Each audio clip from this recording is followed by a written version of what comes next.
Neither the embalming salve of their wrappings nor the numbness of death could override the dominating madness that is Xel'lotath, controlled, prodded into an existence by an incessant cacophony of voices penetrating every level of their psyches.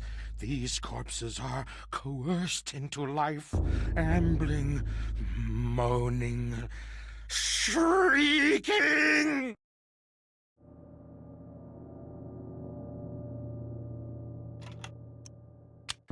The devils inside the servants' skulls were trying to kill me.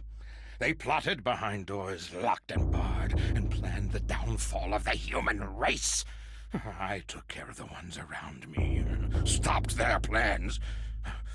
There are others, I'm sure, out there, manipulating us, secreting madness inside our very heads, while our souls are pushed into the corners of our skulls, watching as our hands do tasks that we have no control over. Oh, horrible, horrible things! We must purge them from our midst, kill them all, cut them, burn them. It's the only way. I know. I've done it. It works. Eyes? Rot their eyes. Their staring sees through your soul like looking through a window. And the lids, festooned with tiny hook-like teeth that gape and gnash. It doesn't make sense. No anatomy would form like that. But it has. Was it natural? How could it be?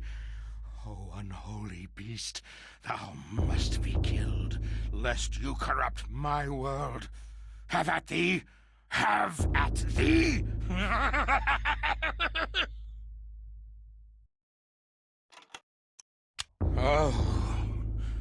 Oh, gibbering insanity, wrought in flesh as though an artist had sculpted it.